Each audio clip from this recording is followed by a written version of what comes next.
will make you ill as well. So we want nutrient-dense foods.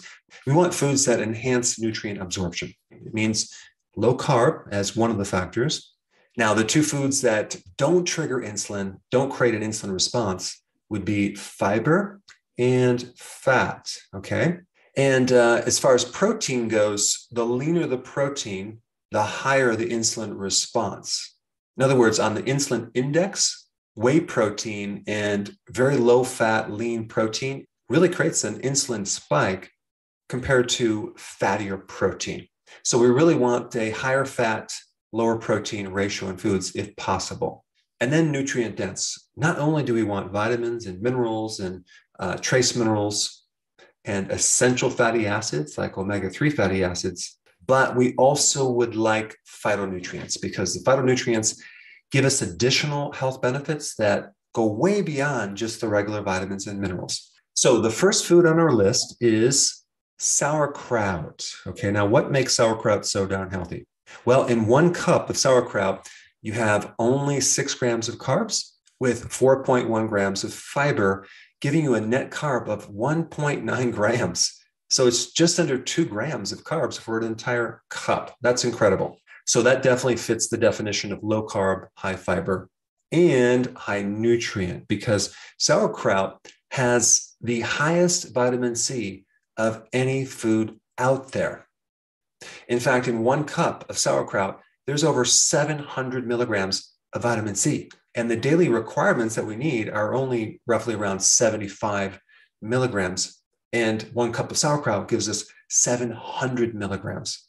So vitamin C is very, very important in collagen, in building bone, and protecting the heart against free radical damage. It's a very powerful antioxidant.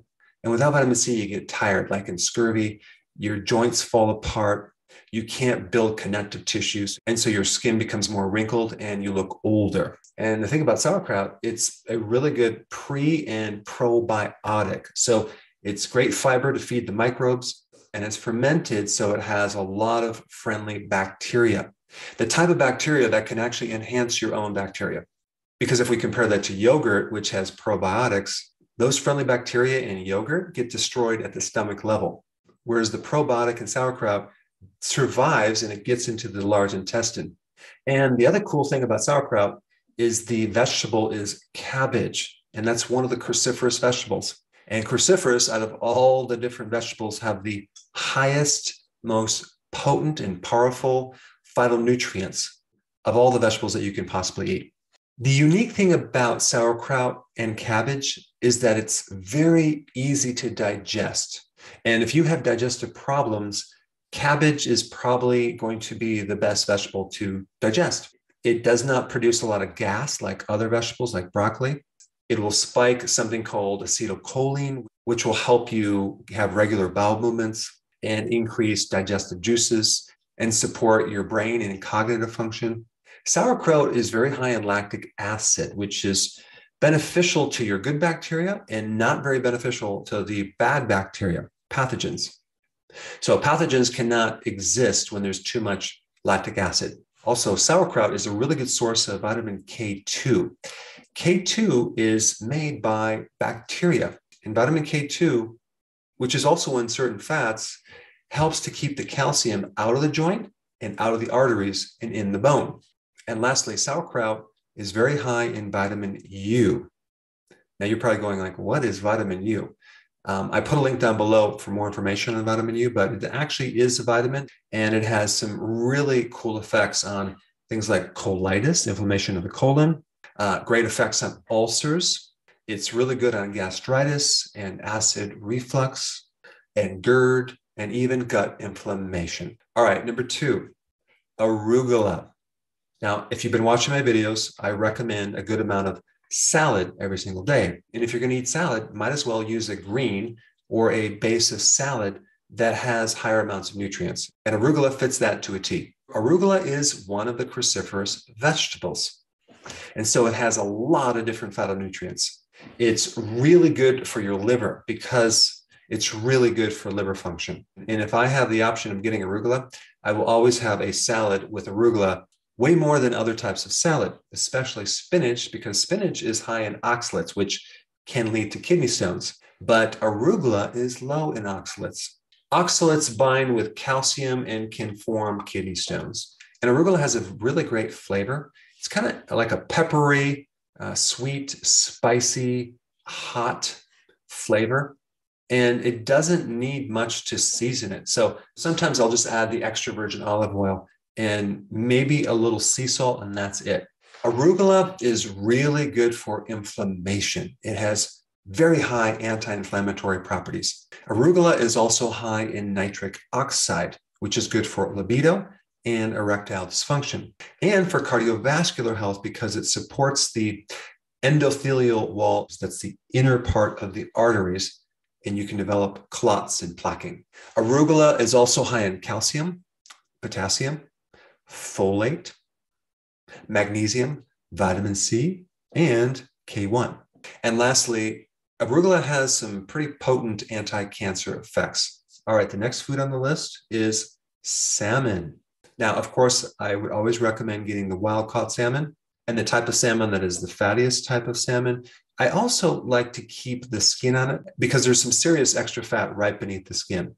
Now, if you're concerned about the mercury levels in salmon are substantially less than other types of fish, and they're way below the danger threshold. And the other thing you need to know about salmon is it's high in selenium. Selenium counters mercury. If there's selenium present, you're not going to be able to absorb mercury. So if you're going to eat salmon, you don't have to worry about mercury. Now, out of all the fish, salmon is extremely high in omega-3 fatty acids. And omega-3 fatty acids are really good for the brain, the heart, your joints. Omega-3 has anti-cancer properties. Most people are consuming way too many omega-6 fats, as in soy oil, corn oil, canola oil, cottonseed oil, and they're very, very low in omega-3 fatty acids. So they have this imbalance that generates a lot of inflammation in their bodies. So if you want to systemically keep inflammation very low, you want to consume food high in omega-3 fatty acids. And this is why I recommend salmon at least a few times a week. Now, as far as the fat to protein ratio, it'd be like a 1-to-2. Ideally, you want more fat to protein, but because salmon has these other health benefits, I included salmon on the list. It's easy to get. It also tastes good, so people will consume it on a regular basis. And you can always add some additional fats to salmon to spike it even more. You know, if we look at omega-3 fatty acids and compare salmon to something like codfish, if we look at just 3 ounces, salmon has over 2,000 milligrams of omega-3 fatty acids, and cod has only 171 milligrams.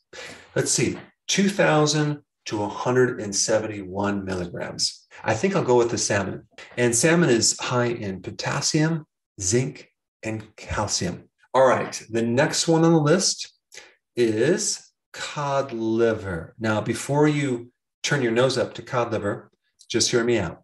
You know, organ meats in general are super, super nutrient dense. The problem is the majority of the population do not like to consume them because they don't taste very good. And sometimes it's hard to find high quality organ meats because of all the toxicity in the environment. You would never want to have conventional like beef liver or organ meats. You want them organic. But wild caught cod liver is not only easy to get, it's very, very delicious. It doesn't taste bad at all. It's not even fishy as long as you eat it within 1 to 2 days. Don't make the mistake of eating half of it and then putting it in the refrigerator and then forgetting about it and then coming back a week later. It'll be a little bit fishy. But if you eat it within 1 to 2 days, it tastes actually amazing. It's actually delicious. The texture is like pudding, and it doesn't even, to me, taste fishy at all. Now, you might consume it and you might not even like the flavor, but I think you should at least try it once. Personally, I think consuming organ meats, even beef liver, is a very good thing to do. I just cannot seem to consume beef liver. I just don't like the taste, but I will consume cod liver all day long. Now, the unique thing about cod liver compared to beef liver is that cod liver is much, much higher in omega-3 fatty acids. In fact, we have some cod liver right here, if you can see this right here, Icelandic cod liver oil. I think it's a little blurry, but this is wild caught, okay? And it comes within its own oil. So the oil that they put in this is cod liver oil, and it's quite delicious. Now, I do not recommend consuming the whole thing in one sitting. It's a lot of fat, and you might not be able to digest it. But 1/2 of these would be great. So maybe once a week, I'll do half of this on my first meal and then half in the second meal. Now, if you're on OMAD, just do half of this on one meal and the other half the next day. And you can just keep it in the fridge. But like I said before, if you leave it in the fridge for too many days, it might taste a little fishy. Now, the unique thing about cod liver oil compared to fish oil in general is that cod liver and cod liver oil has omega-3 fatty acids. They have EPA and DHA, okay? But fish oil does not have the vitamin A and vitamin D that cod liver and cod liver oil has. So cod liver and cod liver oil have this additional extra benefit. And vitamin A, and I'm talking about the active form of vitamin A, retinol, is essential for your eye. It's essential for the immune system. It's essential for the inner lining of your skin. I'm talking about the sinuses, the esophagus, the trachea, your lungs, and it's really good for your kidney as well. And of course, vitamin D, as most people know, is awesome for blood pressure, pain, depression, your immune system. And there's not many foods that are high in vitamin D. Now, cod liver also has vitamin K2, it has iodine, and it's loaded with B vitamins. And the cool thing about cod liver is its fat to protein ratio. It's a 5-to-1 ratio. So it has 5 times as much fat to protein. So on the insulin index, it's extremely low. It will not trigger insulin. But the more fat to protein, as far as a ratio, the more ketosis you're going to be in. And if you don't actually like the cod liver, at least do the cod liver oil. Cod liver oil is one of the best things that children should consume, as well as pregnant females, because of the huge benefits on the nutrients, as well as the essential fatty acids, omega-3. And one last thing, where are you going to find this? You're probably not going to find it in the grocery stores. Just do a search online, go to Amazon, do a search, and you'll find a lot of different companies. All right, the next one, and some people will disagree on this, hamburger, okay? Hamburger, just hear me out. I'm not talking about hamburger with a bun. I'm not talking about conventional beef. I'm talking about grass-fed organic hamburger, okay? Not lean hamburger with like 90%. That's too lean. I don't recommend that. But why would hamburger be on the list as a healthy food? I'm also looking at the practical aspects of food too. It's easy to get, it's easy to digest. You can put it in a lot of different foods, and it has some pretty good health benefits. Now, some people are going to say, well, red meat is unhealthy and blah, blah, blah. Well, that is completely false. I put a link down below if you haven't seen my video on red meat, because if you're eating high quality red meat, it doesn't cause cancer. It's not going to cause a heart problem. Grass-fed organic red meat is not like the processed meat or like you would eat a hamburger at some fast food restaurant. It's completely different. And some people have a problem digesting red meat, but they usually don't have a problem digesting hamburger. And that is usually because if you compare most steak with hamburger, hamburger has more fat. In fact, hamburger compared to steak is a 2-to-1 ratio. It's twice as fatty as its protein. And that helps keep the protein in your small intestine so the digestive juices and bile can act on it and you'll get better digestion. If you're consuming leaner protein, it goes through the body faster and you don't have as much time to fully break it down. Not to mention, as we age, we lose our stomach acids. And so the older you are, the less stomach acid you have to digest red meat. So a simple solution is just to start taking betaine hydrochloride for your stomach so you can increase the acid and digest red meat. Because a lot of elderly people are low in iron, they're anemic. And that's also because they don't have enough acid in the stomach. You need an acidic stomach to absorb minerals, especially iron and calcium, and break down protein and kill pathogens. So typically, hamburger is easy to digest. I consume a lot of hamburger on a regular basis on the ketogenic plan. Hamburger is a really good source of amino acids. It's a really good source of available iron compared to like the iron in spinach The type of iron you would get in red meat as well as hamburger is so much higher. Also, hamburger is rich in B12, phosphorus, zinc. It's an excellent source of selenium, B6, B2, B3, and B5. It's also high in something called carnosine. In fact, beef is one of the highest sources of carnosine. And carnosine reduces something called glycation.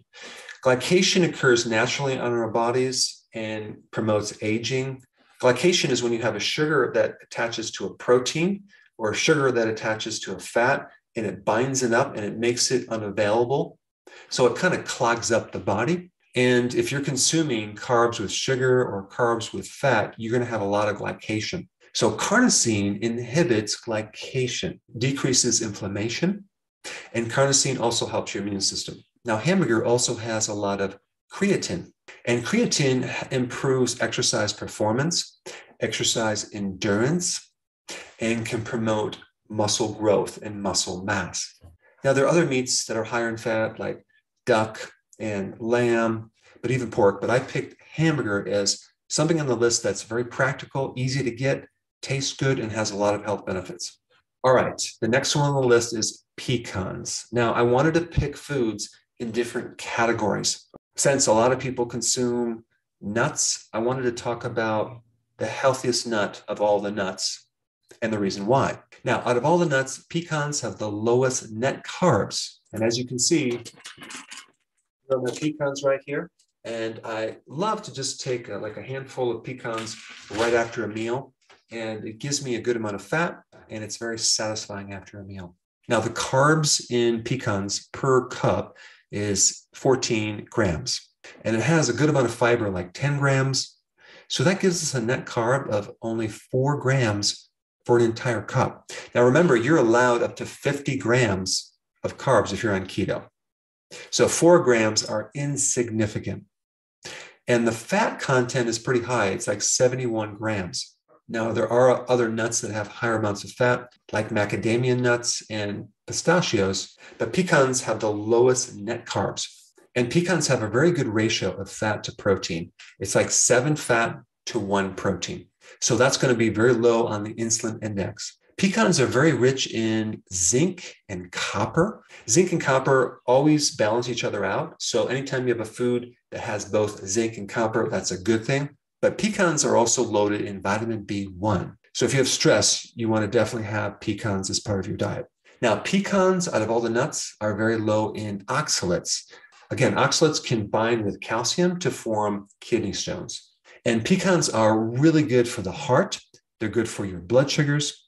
And out of all the nuts, pecans have the highest amounts of antioxidants, which can decrease the complications from chronic disease like diabetes, heart disease, and inflammatory conditions.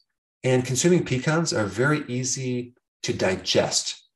They're easier to digest than walnuts, peanuts, Brazil nuts, and even macadamia nuts. And I like pecans because of the taste as well, because you can add them in different recipes for keto desserts. And I put some down below if you want to check them out. All right, the last one on the list is extra virgin olive oil. You want to make sure you have the real stuff. As you can see, I use the real stuff right through here. There's a lot of different types that you can use. I don't know if you can read that, but you can see I use this olive oil. I use a lot of it on a regular basis. Olive oil is interesting because if you buy the cheap stuff at different grocery stores, you'll be lucky if you get the real stuff because there's so many types of fake olive oil out there that they blend other oils and it's just not the same. The real stuff has a little bite to it. It has a great aroma like fresh cut grass. It's peppery and it gives you a little tiny irritation in the back part of your throat. That's one indication to know that it's the real stuff. But I put it on my salad on a daily basis. So what's so healthy about this extra virgin olive oil? Well, it does have vitamins. It has vitamin E. It has vitamin A. It has minerals like magnesium and potassium. Now, it is a fat, so it's going to have zero effect on your insulin, which is really good, but it has significant phytonutrients. It has phytonutrients that can extend your aging. You can live longer. It supports things like telomeres, which if you have shorter telomeres, you're not going to live as long. It supports and repairs mitochondria. And if you don't already know this, cancer is a disease of the mitochondria. And anything you can do to protect, support, and repair mitochondria will give you anti-cancer benefits. Now, olive oil, as far as an anti-inflammatory and something to help relieve pain, is equivalent, if not comparable, to the effects of ibuprofen. I'll put a study down below so you can check that out. And compounds in extra virgin olive oil can reduce beta amyloids. That's that stuff that develops as plaquing in your brain when you have Alzheimer's. So it's really good for the brain and good for memory and focus and concentration. It also has some really cool effects as an anti-clotting, antimicrobial, and retinoprotective. So in other words, it supports the retina of the eye, especially if someone has diabetes or high sugars or high insulin. There are certain phytonutrients in extra virgin olive oil that are 20 times more powerful than green tea. So don't use it sparingly. Dump it on your salad, and the fat in the olive oil will help you extract a lot of the phytonutrients in the salad. All right, there you have it, the 7 healthiest foods. Now that you know what to eat, let's talk about what to avoid with this video right here. Check it out.